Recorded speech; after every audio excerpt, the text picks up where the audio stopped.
Bom, então hoje nós vamos falar, né, do prosseguimento, a memória cultural literária, né, e nós estamos na Idade Antiga, na Antiguidade, e mencionamos, depois de dar uma ideia da Idade Antiga, aí mencionamos a existência de 12 livros que seriam bons, quer dizer, segundo a minha memória cultural, mas existem outros livros que, inclusive, eu tenho lido, mas que eu não acho tão importante quanto esses, né? É claro que a minha ideia sempre foi colocar apenas um livro, né? Apenas um livro de cada autor. É claro que Platão tem vários, Aristóteles tem vários, entendeu? Bom, então nós puxamos dois livros da antiguidade. Um é do Euclides, Os Elementos da Geometria, para quem é matemático ou mais outra coisa qualquer, lógico, tal, vê a importância que foi esse livro. Você imaginar que foi feito isso aí, se Euclides nasceu em 300 a.C., você imagina. Um livro dessa envergadura que vale até hoje, né? É claro que foi acrescentado muita coisa, tal, mas tudo bem. E a outra é a questão da Bíblia, do Novo Testamento, né? Você vê que Jesus Cristo nasceu ali, alguns falam assim, no ano zero. Não, mas não é bem no ano zero, um pouco antes, e viveu uns 33 anos, então 33 anos ou 30 depois de Cristo, de acordo, né? Bom, vamos primeiro focar então a questão de Euclides, que é uma coisa mais rápida, tem que se falar mais rápido. O Novo Testamento é mais complicado, mas vamos tentar ver como é que a gente vai fazer. Euclides nasceu em Alexandria, na Grécia. Foi um professor, matemático, platônico, né? E escritor grego, muitas vezes referido até como o pai da geometria, além de sua principal obra, que é Os Elementos de Euclides, né? Os Elementos, Euclides também escreveu sobre perspectivas, seções cônicas, geometria esférica, teoria dos números, rigor, né? Ele contribuiu muito com a física, também é bom, a física aristotélica, muito famosa. Tem enganos, tem erros, mas contribuiu muito. A geometria euclidiana, geometria de Euclides, é caracterizada pelo espaço euclidiano, imutável, simétrico, geométrico, né?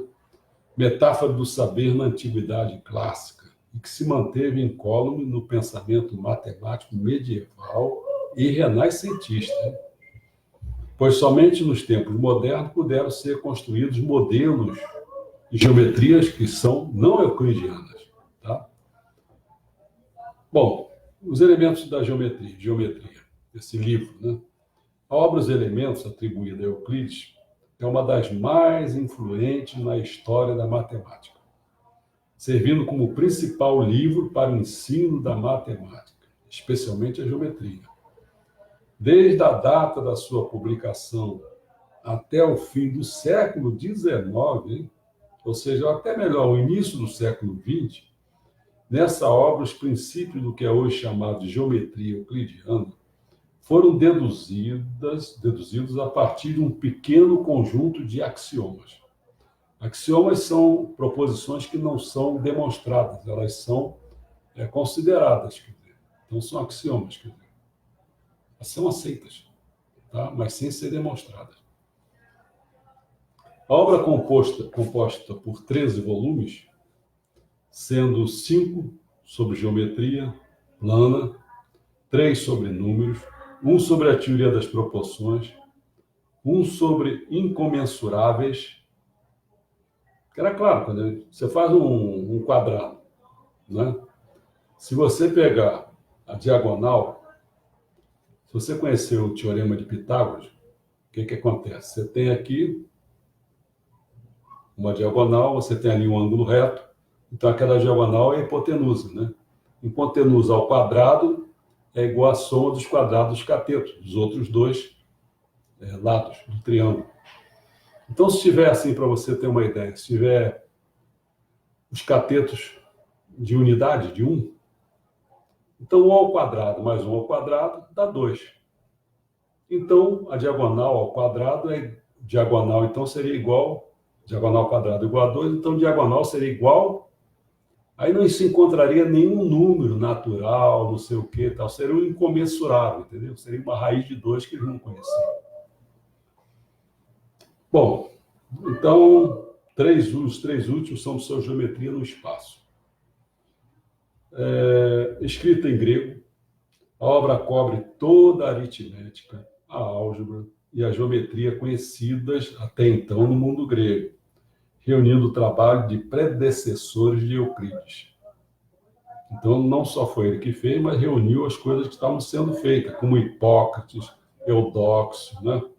Sistematizou todo o conhecimento geométrico dos antigos, intercalando os teoremas, já então conhecidos, com a demonstração de muitos outros que completavam lacunas e davam coerência e encadeamento lógico ao sistema por ele criado. Após sua primeira edição, foi copiado e recopiado inúmeras vezes, tendo sido traduzido para o árabe em 774. A obra possui mais de 1000 edições, desde o advento da imprensa, sendo a sua primeira versão impressa datada de 1482 em Veneza, na Itália. Essa edição foi uma tradução do árabe para o latim. Tem sido, segundo um autor, George Simmons, considerado como responsável por uma influência sobre a mente humana maior que qualquer outro livro, hein? Com exceção da Bíblia. Embora muito do resultado, os descritos e os elementos originaram-se em matemáticos anteriores, uma das reconhecidas habilidades de Euclides foi apresentá-los em uma única estrutura, logicamente coerente, tornando-a de fácil uso e referência, incluindo um sistema rigoroso de provas matemáticas, que continua a ser a base da matemática 23 séculos mais tarde. Hein? A base da matemática. Esse sistema rigoroso de provas, tudo isso já estava lá. Né? A única referência que os historiadores se baseiam para Euclides ter escrito os elementos veio de Plóclo. Podiam colocar em dúvida se fosse Euclides, não, mas é o Plóclos que brevemente em seu comentário sobre os elementos atribui Euclides como seu autor. Euclides foi a peça-chave em toda a história da geometria. Bom, uma tentativa de fazer um resumo dos elementos, né? São coisas que você vê, as definições básicas, que são aí postulados, essas coisas assim. Ponto. O que é um ponto? Todo mundo se conhece o que é ponto. Olha como é que eles falam, você vai ver que está certo. Ponto é o que não tem partes nem grandeza alguma. Certíssimo. Linha é o que tem comprimento e não tem largura. Trabalhando com a geometria plana, então ele não pode pensar numa terceira medida, né? Quer dizer, comprimento, largura e altura. Não tem problema de altura, porque está na geometria plana. Então está certo. Linha é o que tem comprimento, mas não tem largura. Superfície é o que tem comprimento e tem largura. Né? Agora, esse aí tem largura, o outro não tem. Os postulados. Postulados, na verdade, não são axiomas no sentido moderno, mas ações atômicas cuja realização é bem conhecida e intuitiva. Vou dar um exemplo basicão. Escrever um círculo dado, qualquer centro e qualquer raio. Isso é possível fazer. Ele me dá qualquer raio, me dá um ponto, pronto. Eu com aquele raio, chamar de raio, não segmento de reto. Qualquer chamado de raio, você faz assim, né? Basta fazer isso. Roda, pronto. Se você tiver um compasso, então, fica muito mais fácil, né? Basta você fincar uma das partes do compasso e a outra, geralmente, quando tem na outra parte do compasso, está um lápis ou alguma coisa qualquer.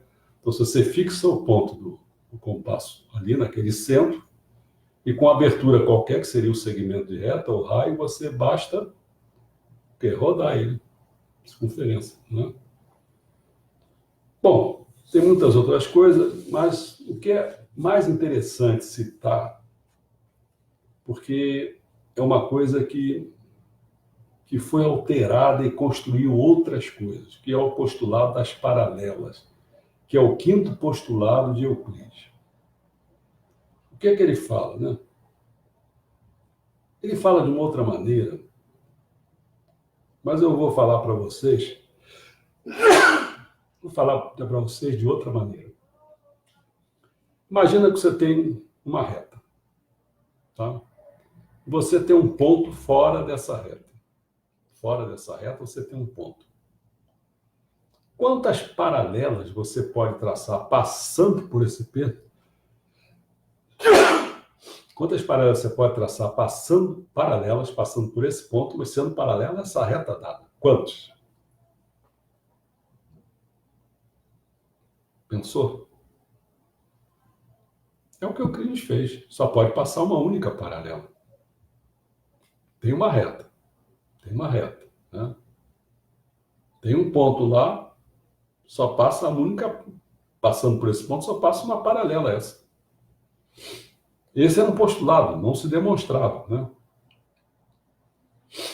Mas teve muitos geômetras que suspeitaram que ele poderia ser provado, que não era um axioma, a partir de outros postulados, é claro. Mas todas as tentativas nesse sentido falharam, todas. Em meados do século XIX, foi mostrado, aí foi mais grave, que não existia prova.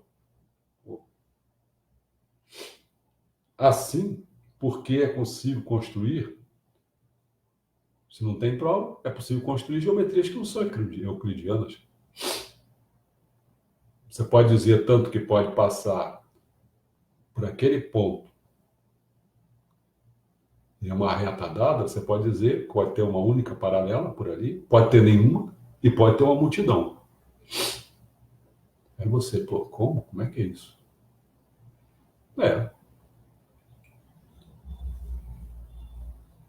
Basta pensar, por exemplo, se você estiver numa bola, é chato porque eu não estou falando assim, mas você tem que imaginar. Você imagina uma esfera, né? Se você tem um ponto ali na esfera e você tem um meridiano qualquer, se você conhece o que é meridiano, passando de um polo ao polo, essa seria uma reta. Quantos meridianos podem passar por esse ponto de maneira que não intersecta? Para ser paralela, você não podia interceptar, na verdade. Quantos meridianos? Uma imensidão, passando por aquele ponto, pode passar por ali, por ali, por ali, por ali, por ali. Entendeu? Então aí nós tivemos dois tipos de geometria, né? Uma geometria hiperbólica, cujo nome de quem fez isso foi um russo chamado Lobachevsky, né? Que dizia que podia ter uma infinidade de retas passando por aquele ponto paralelas a uma dada, ou então a geometria elíptica, também chamada geometria de Riemann, geometria riemanniana. Que outra geometria podia ser logicamente consistente foi uma das descobertas mais importantes da matemática, com vastas implicações. Ele não foi simplesmente uma coisa teórica, não. Para a ciência e a filosofia, com razão, a teoria da relatividade geral de Albert Einstein mostra que o espaço real em que vivemos não é euclidiano. Quer dizer, para Einstein não é euclidiano. Você vê a tamanha importância. Né? Agora, Juliano, você dá não sei se precisa dar um corte, talvez não, para a gente falar agora sobre a Bíblia do Novo Testamento. Mas antes, deixa eu suar o nariz.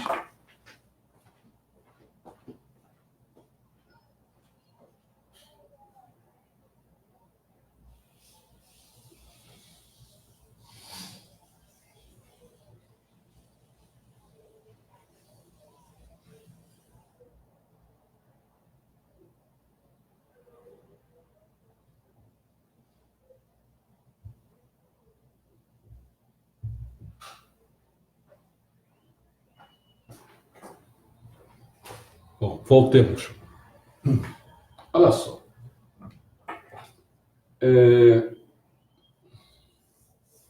Essa questão da Bíblia, do Novo Testamento, né, é um problema. É um problema. Vou falar sobre quem é Jesus Cristo primeiro, que é mais fácil, depois vamos tentar a Bíblia do Novo Testamento. Jesus Cristo, Jesus de Nazaré, ou simplesmente Jesus, é a figura central do cristianismo. E é aquele que os ensinamentos de maior parte das denominações cristãs consideram ser o Filho de Deus. O cristianismo e o judaísmo messiânico consideram Jesus como o Messias aguardado no Antigo Testamento e refere-se a ele como Jesus Cristo, nome também usado fora do contexto cristão. Praticamente todos os acadêmicos contemporâneos concordam que Jesus existiu realmente, embora não haja consenso sobre a confiabilidade histórica dos evangelhos e de quão perto o Jesus bíblico está para o Jesus histórico. A maior parte dos acadêmicos concorda que Jesus foi um pregador judeu da Galileia, foi batizado por João Batista, crucificado por ordem do governador romano Pôncio Pilatos, tudo isso sem problema, né? Os acadêmicos construíram vários perfis do Jesus histórico, que geralmente o retratam em um ou mais dos seguintes papéis.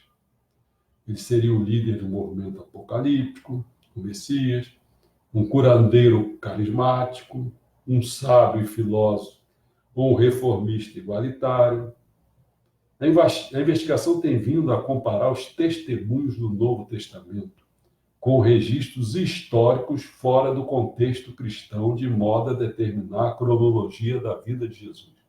Tanto é que até o aspecto da cronologia da vida de Jesus é complicado. Tem uns que falam de 7 a 2 a.C. que ele teria nascido e faleceu de 30 a 33 depois de Cristo. Não, nem coisa certa se tem sobre isso. Quase todas as linhas cristãs acreditam que Jesus foi concebido pelo Espírito Santo. Quase todas, não é todas. Que nasceu de uma virgem, praticou milagres, fundou a igreja, morreu crucificado como forma de expiação, ressuscitou dos mortos, ascendeu ao céu, do qual regressará. Muitas linhas cristãs acreditam nisso, tem outras que não. A grande maioria dos cristãos venera Jesus como a encarnação de Deus, que é o Filho, a segunda das 3 pessoas da Santíssima Trindade, né? Pai, Filho e Espírito Santo. Filho seria Jesus. Alguns grupos cristãos rejeitam a Trindade, no todo ou em parte. No contexto islâmico, Jesus é considerado um dos mais importantes profetas de Deus. Profeta, não é filho de Deus. Para os muçulmanos, Jesus foi aquele que trouxe as Escrituras e é filho de uma virgem, mas não é divino, nem foi vítima de crucificação. Para vocês entenderem um pouco como o muçulmano pensa. O judaísmo, então, rejeita a crença de que Jesus seja o Messias, aguardado, argumentando que não corresponde às profecias messiânicas do Tanakh. Bom, e aí tudo bem. Agora, como é que a gente faz com o Novo Testamento? É dureza. Pelo seguinte, né?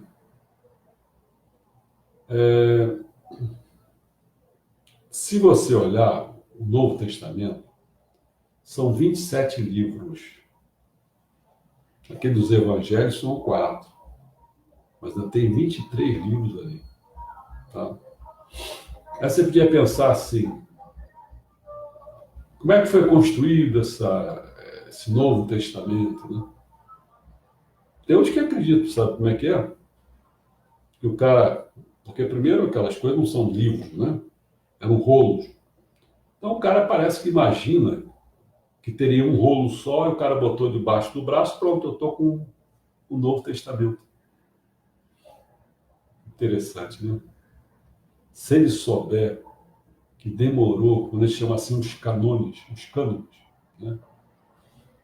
Até chegar a isso, nossa Senhora, deve ter levado aí, porque quando houve que Constantino se dobrou com o imperador e se tornou cristão, foi em 400 e pouco, são umas 4 décadas, umas 3 décadas e pouco, talvez, certo? 4 décadas no máximo.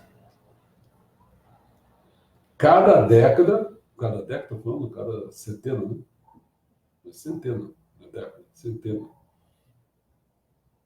Cada 100 anos, cada século, era uma luta danada, que as pessoas iam até aqui, mas não iam até lá. Não, isso aqui não vale, isso aqui vale. Você pensa que o Evangelho de Lucas, caramba, porque Lucas não foi tido como um cara que foi inspirado, sabe como é que é? Como se descesse o Espírito Santo para a pessoa ficar escrevendo, não sei o quê, papapá.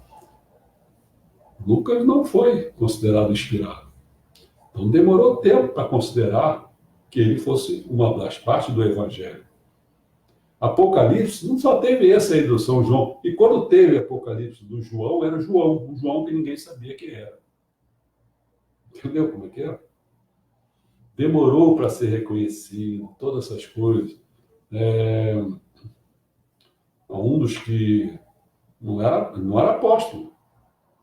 São Paulo se converteu no processo. Saulo, Saulo, por que me persegues? Aí que ele vai fulminado, e a partir daí que ele vai encaminhar a vida de Jesus, tá? Tudo pelo lado do gentio, não pelo lado judaico. Ele vai abrir esse campo, vai converter muito mais gente fora do judaísmo. Então, vocês olham assim, o negócio é difícil.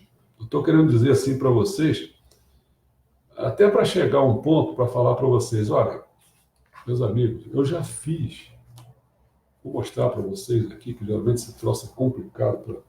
Estão vendo esses dois livros? Deixa eu ver. Vou mostrar um e o outro. Acho que é assim. Um é o volume 1, o outro o volume 2, né? Tá vendo? Aliás, até isso aqui está errado. Esse é o contrário. O volume 1 é o que está aqui. O volume 1 é o que está aqui. Esse aqui é o volume 2, é o contrário. Eu comecei falando que eu botei o título nos dois é o mesmo. É as semelhanças e diferenças entre a Bíblia e o Alcorão. Semelhanças e diferenças. Então você vê, quando eu começo o volume 1, né, que é esse aqui, eu comecei falando primeiro o que era a Bíblia e depois falei o que é o Alcorão. Esse aqui é que eu faço as semelhanças e diferenças entre eles. Ia ficar tão grande que eu resolvi, então, fazer em 2 volumes, entendeu? Então, se eu abrir aqui, eu marquei até assim, tá vendo? Essas páginas, só para vocês terem uma ideia, porque eu não vou poder falar isso tudo aqui. Só esse primeiro livro aqui, tem quase 300 páginas. 200, não é 300 e tem mais de 300. Tem 300 e cacetadas, só esse aqui. Então, eu pego aqui, aí começo, quer ver? Quando eu digo assim, eu falo tudo sobre o Novo Testamento, o Antigo Testamento, a Bíblia em geral. Aí quando vou para o Novo, eu falo assim, né? Porque o Antigo Testamento é aquilo que eu já falei. Logo foi o livro número 1. Falei do Pentateuco, que são 5 livros, né? Os livros históricos, livros poéticos e sapienciais, os livros proféticos, né? O Novo Testamento, ele tem uma introdução aos evangelhos sinóticos, tem uma introdução aos Atos dos Apóstolos, tem uma introdução às Epístolas de São Paulo, tem uma introdução à Epístola aos Hebreus, tem uma introdução às Epístolas Católicas e tem uma introdução ao Apocalipse. São 27 livros, né? E aqui está escrito sobre o livro sagrado do Islã, aí eu falo quais são... Esse aqui é bom, porque eu vou falar sobre o Islã, mas o Islã, o muçulmano, ele só apareceu 500 anos depois de Cristo. Então, ele não é da Idade Média. Não é da Idade Antiga, né? Da Idade Média, certo? Bom, aí eu comecei falei qual era a semelhança. É bom não falar agora, porque quando eu falar no Alcorão, eu posso mostrar qual é a diferença e a semelhança com o que está aqui nesse livro. Esse livro, com tudo meu, está onde? Lá mesmo, www.centroculturalparadisíaco.com.br. Além de ter o livro escrito, tem também palestra que eu dou sobre isso, tá? Então, não vou me repetir aqui, né? Então, eu já falei assim, por alto. Se eu fosse começar, por exemplo, sobre a introdução aos evangelhos sinóticos, pô, cara, são 18 páginas. Não dá. Vou falar só a primeira página aqui, só para você ter uma ideiazinha, só. Uma introdução, parte da introdução, tem 18 páginas só a introdução. Dos 4 livros canônicos que relatam a Boa Nova quer dizer Evangelho, trazida por Jesus Cristo, os 3 primeiros apresentam entre si tais semelhanças que podem ser colocadas em colunas paralelas e abarcados com um só olhar, de onde seu nome de sinóticos. Mas eles oferecem também entre si numerosas divergências. Você vai pensar que todos os evangelhos está tudo igualzinho? Não, tem divergência entre eles. Isso equivale a perguntar como se constituíram. Para compreender isso, é preciso admitir, em primeiro lugar, que antes de ter sido colocado por escrito, os evangelhos, ou ao menos grande número dos materiais que eles contêm, foram transmitidos oralmente. E guarde isso, hein? Eles não estavam escrevendo alguma coisa para ser o Novo Testamento, não. O Testamento para os cristãos era o antigo, cara. Para Cristo eram os antigos. Então eles foram contando isso oralmente, e daí é que foi nascendo a ideia de se fazer aqueles 27 livros. Esse aqui eu só estou falando dos 4. Está entendendo?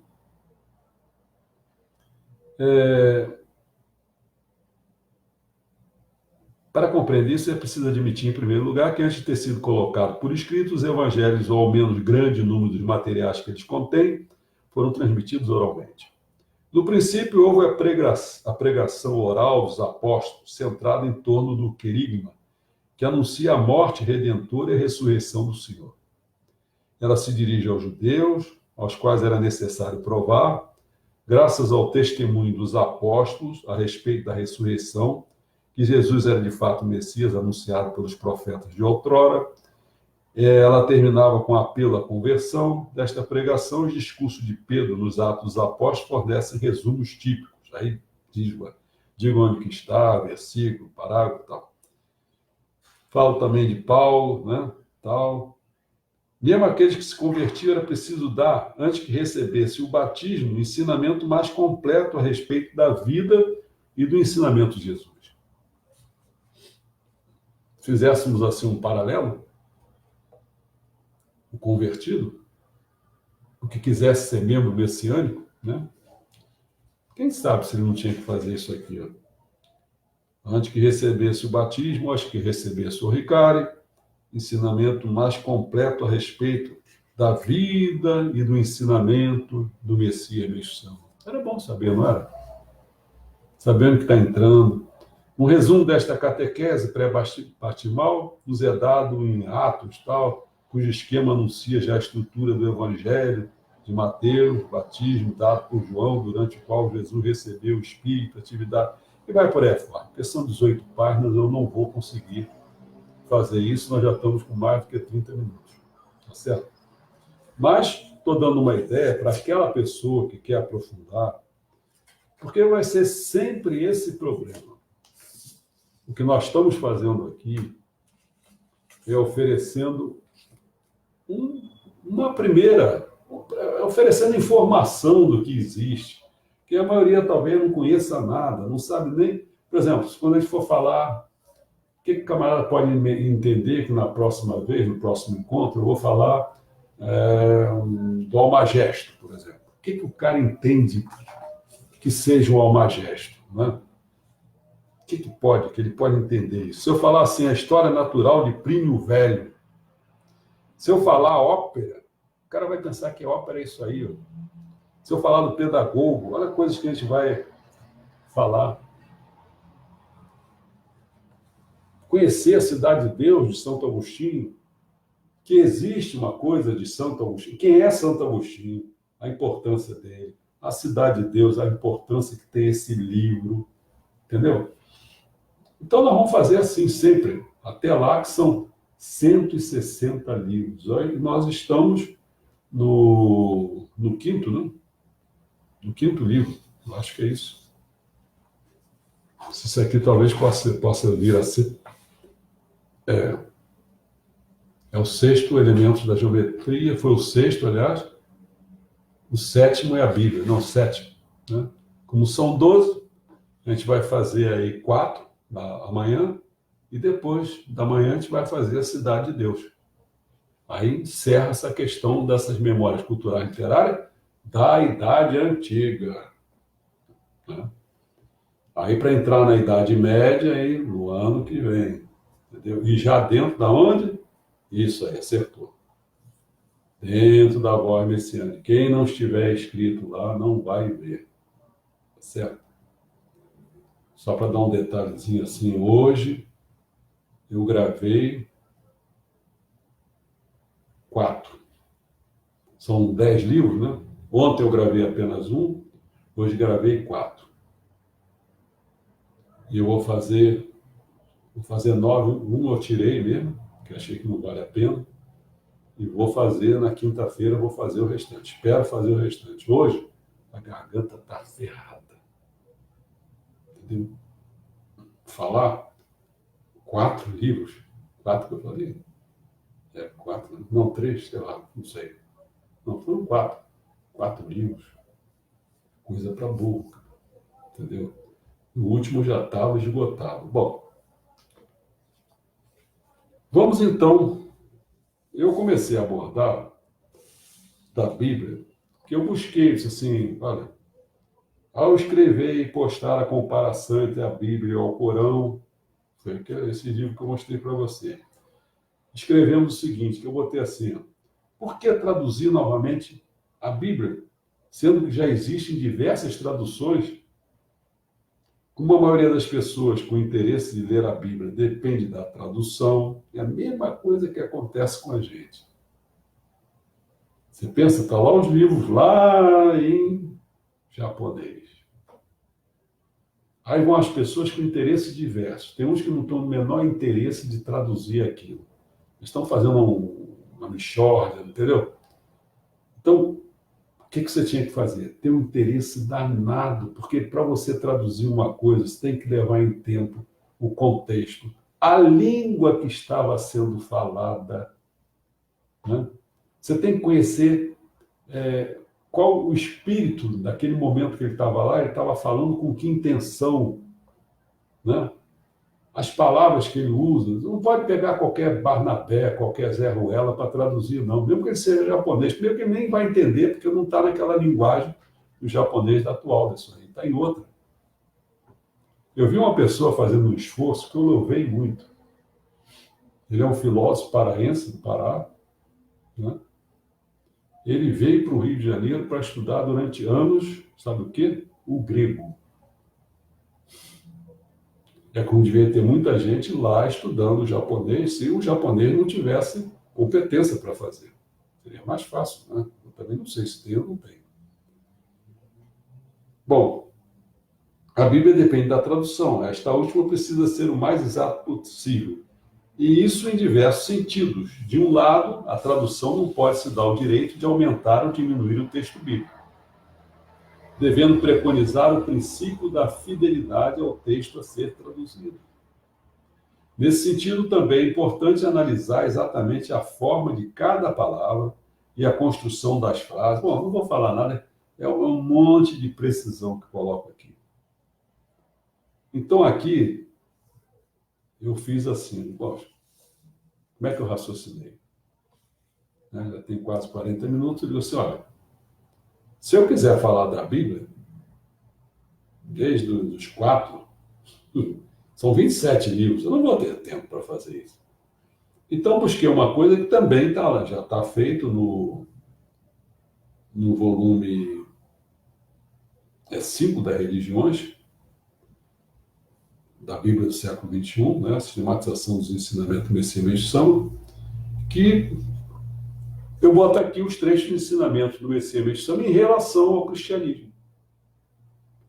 Aí eu vou listar aqui, eu vou botando até um númerozinho, e vocês guardam aí o que interessar a vocês, vocês só botam aí número 1, número 2, número 3, entendeu? Vou fazer devagar.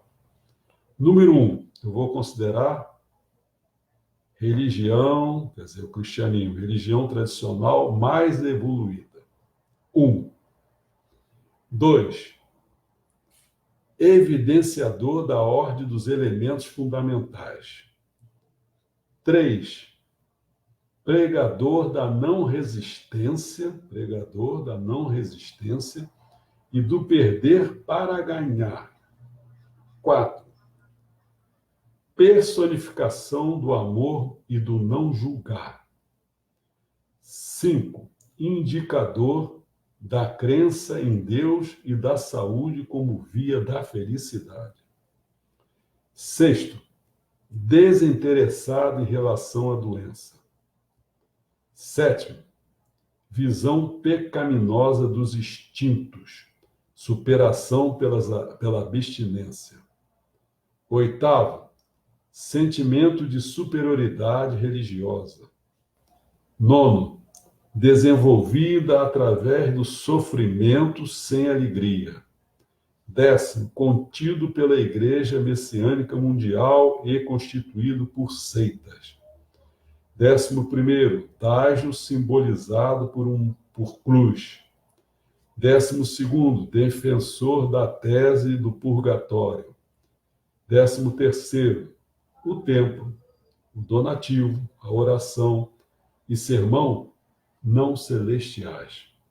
14º, escritura sagrada, que explica somente o lado do bem. 14º, determinante na introdução da existência de um Deus supremo. Esse é o 15º, né?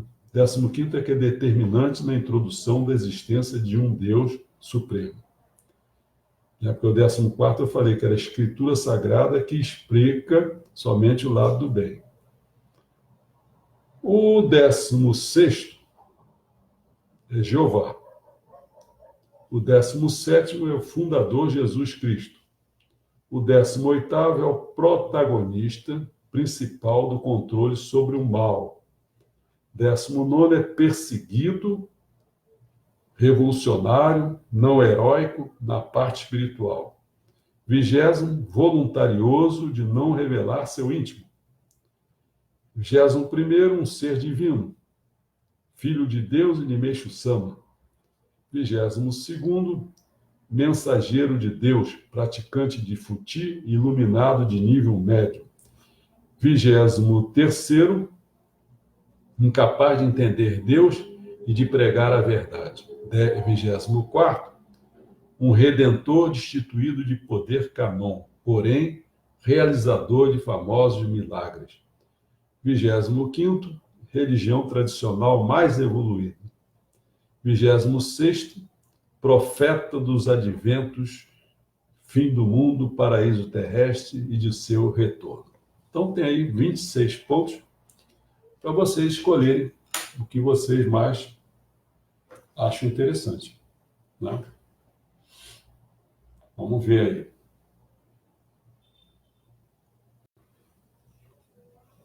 Tem que eu ler os pontos de novo?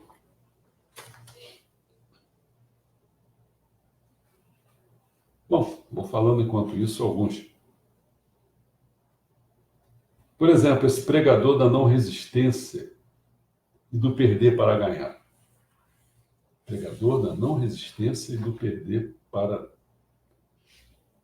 Pregador da não resistência e do perder para ganhar. Você lembra que ele diz assim, oferecimento da outra face. Se alguém te bater na face direita, oferece-lhe também a esquerda. E perdão para os ignorantes. Pai, perdoai-lhes porque eles não sabem o que fazem. Porém, com base em tais princípios, por um lado, morrer na cruz foi vencer o mundo, pois na maioria dos casos se deve perder. Por outro lado, além do mal continuar a aumentar, chegar ao princípio da derrota na guerra é princípio de suicídio, por ser um dos casos que se deve vencer. Interlocutor fala assim, ó, por favor, explique a conexão entre a compaixão e senso de retidão. Jesus disse, vire outra face. O que você acha dessa filosofia da não resistência? Aí me chama. É bom. Você não terá problema se você tiver uma atitude assim, mas é praticamente impossível. Se um país é parcialmente ocupado por invasores, não vamos dar o resto do país para que eles invadam.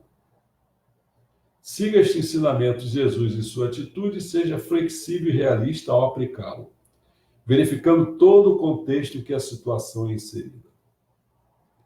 Isso aqui acontece, eu vi hoje uma pessoa falando, né? E eu fiquei assim, eu entendo que a pessoa fala tal, né? Mas é assim, cara, um negócio que é complicado. Você dizer que você tem que ficar, no fundo, conformado. Então, meu amigo, isso que está acontecendo hoje no país, você não pode ficar conformado.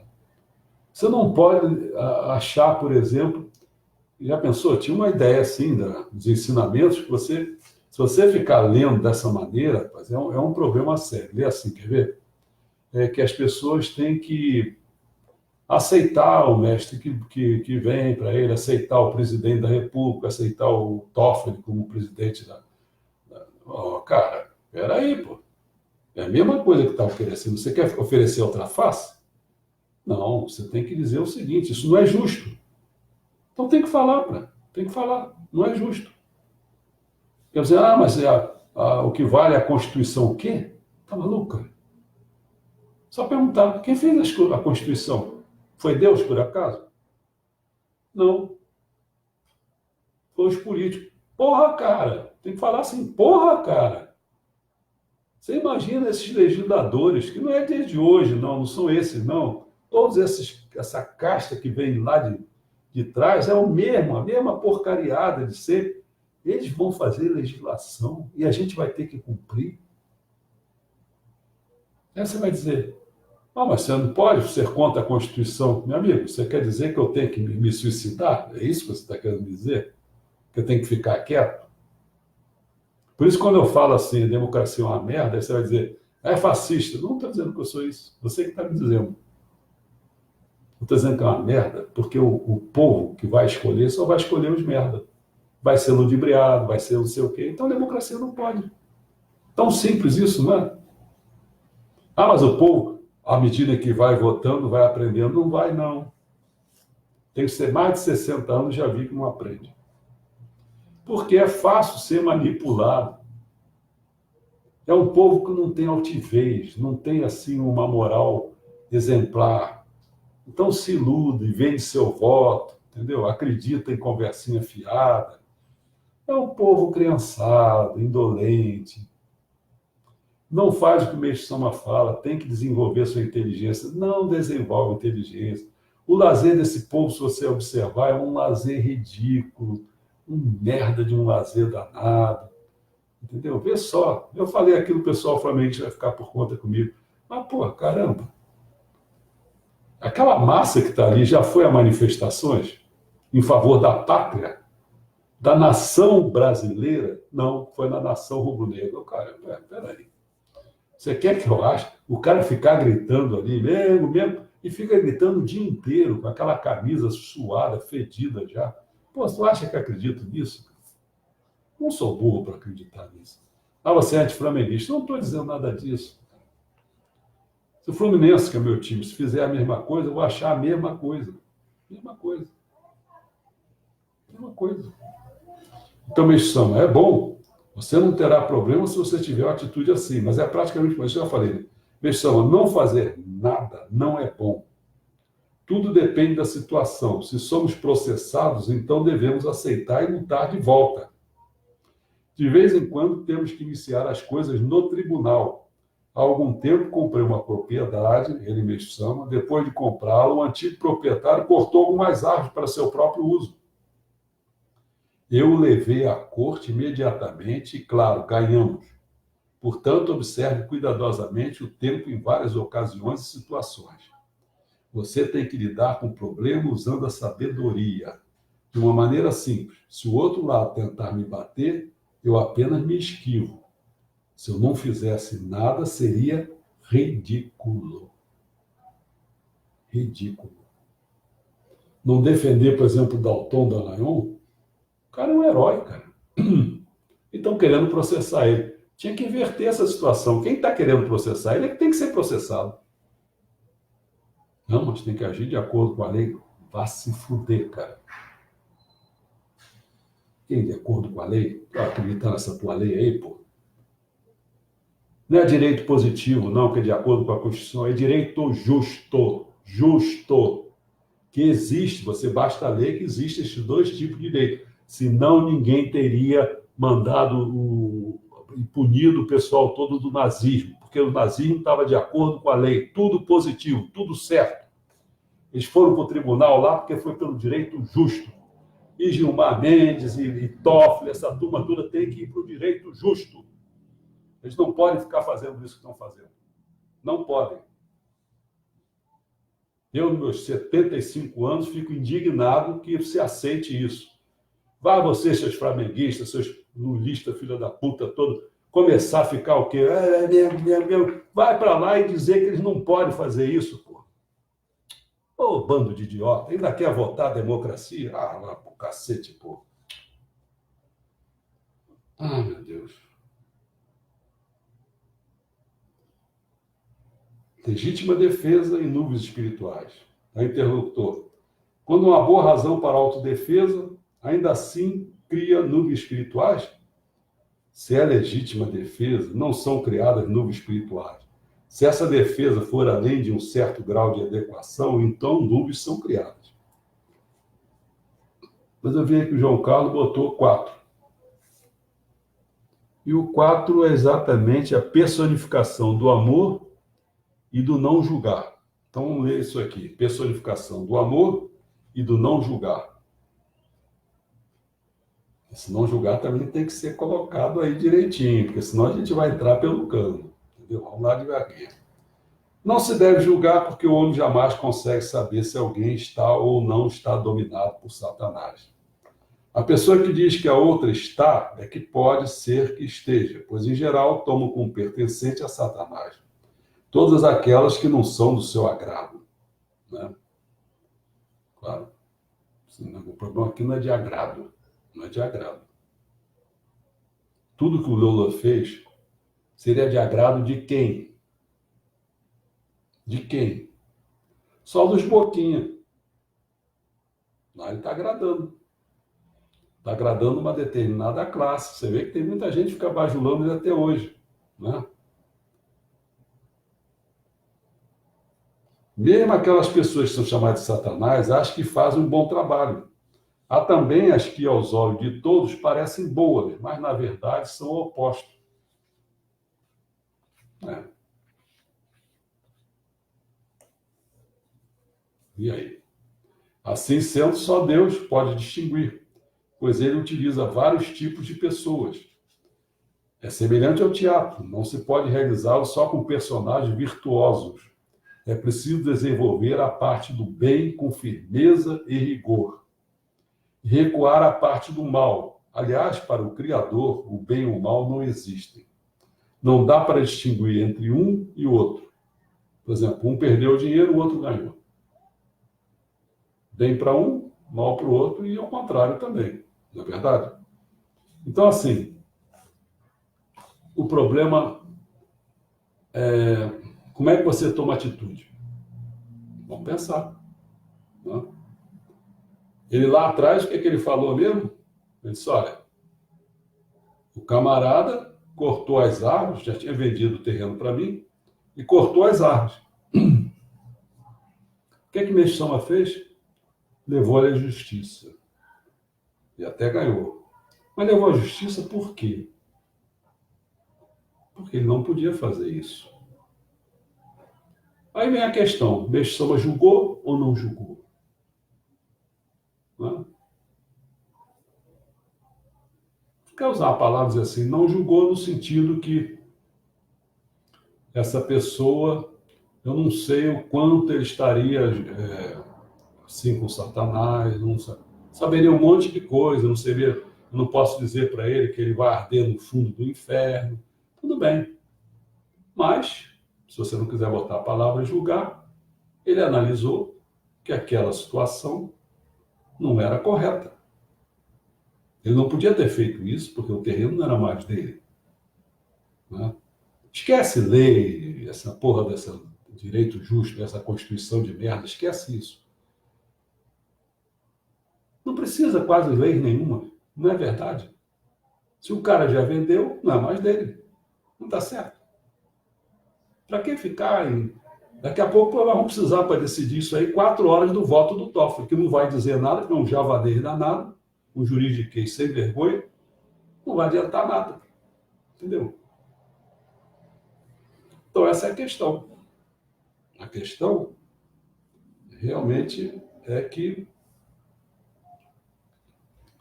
a pessoa, que foi a pergunta, né, que é a personificação do amor e do não julgar. Mas não julgar nesse sentido, certo? Você não sabe realmente se o cara está ardendo no inferno ou não. Você não sabe. Você não sabe nem se é a tarefa dele, mas você sabe dizer o seguinte, você tem que enfrentar, não tem? Falou aí, tem que enfrentar. Então, por exemplo, isso é que eu não sei. Como é que o Toffoli pode ser presidente da República? O cara que não passa nem em concurso. Está se vendo que ele foi levado para lá por causa do Lula, pô. E aí você quer que eu engula isso? Vocês estão engolindo isso?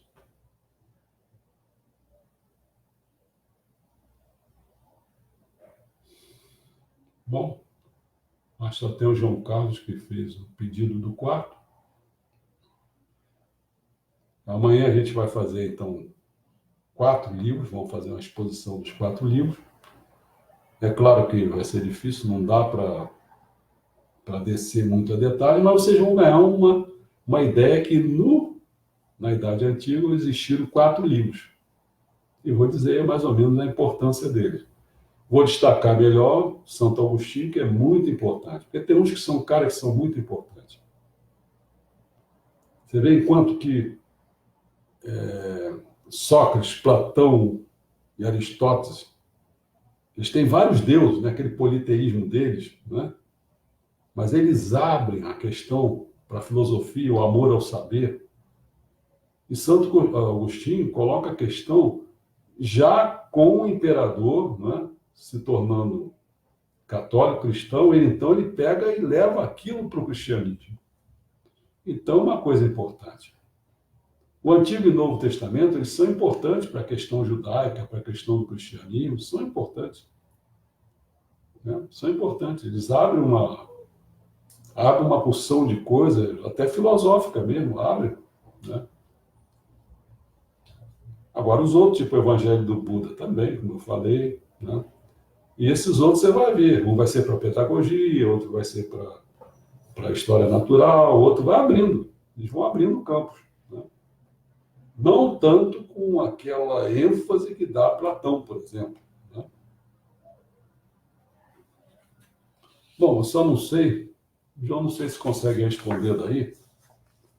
Eu queria saber assim, será que houve alguma, só bota sim ou não, se houve mais gente se inscrevendo na Voz Messiânica? Porque eu estou botando aí, vai fechar no sábado, eu estou botando lá, até sábado. Depois eu vou ignorar quem quiser fazer parte ou não. Aí se vira, mano. Se vira se achar que a gente tem uma importância para você. Se você achar que não tem, não tente nem entrar na Voz Messiânica. Não vale a pena. Continua aí com a sua cultura, né? Deve ser vasta. Continua com ela.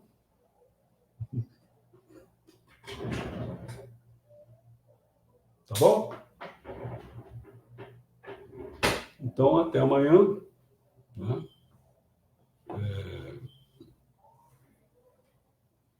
Eu acho que vou botar aí, acho que é 7 horas da noite, né? Tem um dia desse que eu vou fazer às 6 horas da tarde. Tá bom? Então, até a próxima, se Deus quiser, até amanhã.